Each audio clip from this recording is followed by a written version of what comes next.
அதாவது வந்து நீங்கள் இந்த கேரக்டர் மொத்தத்தையும் இது பண்ணக்கப்புறம் சம்பளத்தை தாண்டி கேட்ட ஃபஸ்ட்டு டவுட்டாக கேட்டது என்ன இவங்கள்ட்ட உங்களோட கேரக்டராக இருக்குல்ல? உண்மையாவா நான் தான் ஆ, பண்ணேன்.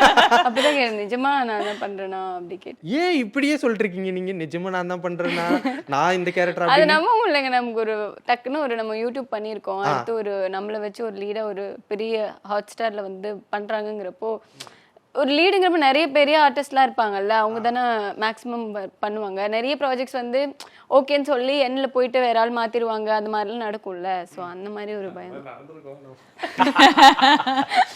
நடந்திருக்குமா சார்? இடையில ஐடியா இருந்துச்சு. அது மாதிரி ஐடியா வந்துட்டே தான் இருந்தது. ஆனா ரீனா அதெல்லாம் பீட் பண்ணி கடைசி ரீனா எந்த மொமெண்ட்ல வந்ததுன்னு ஏதாவது சொல்ல முடியுமா? அதாவது எப்படின்னா இப்போ ஒரு கேரக்டர் செலக்ட் பண்ணதுக்கு அப்புறம் கூட ஷாமு ராஜா சார் என்ன பண்ணுவாங்கன்னா ஃபோட்டோஸ் அனுப்பிச்சிட்டே இருப்பாங்க. அப்போ ஒருத்தர் ஞாபகம் இருக்குல்ல, ஒருத்தங்களை பார்த்துட்டு இந்த மாதிரி இவங்களை வேணா நம்ம ரீனாக்கு ஆடிஷன் பண்ணி பார்க்கலாமே அப்படின்னு சொல்லி, ஆனால் அவங்களுக்கு எல்லாம் அப்ரூவல்லாம் கொடுத்தாச்சு. அப்ரூவல்லாம் கொடுத்து நீங்கள் தான் பண்ணுறீங்க அப்படின்னா அப்போ ஒரு பண்ணலாமா அப்படின்னு ஒரு இருந்தது. அப்புறம் இல்லை வேணாம், சரி நம்ம தீபா வச்சு போகலாம் அப்படின்னு சும்மா சொல்கிறேன். பட் ஆனால் தீபா தான் பர்ஃபெக்ட் சாய்ஸ். இவருக்கு பதில் இவர் அப்படின்னு ஹார்ட்பீட் 3ல யாரையாவது எதிர்பார்க்கலாமா? அப்பெல்லாம் இல்லை அப்படி இருக்காது. அப்படிலாம் எதுவுமே இருக்காது. இருக்காது. இருக்காது. Okay done.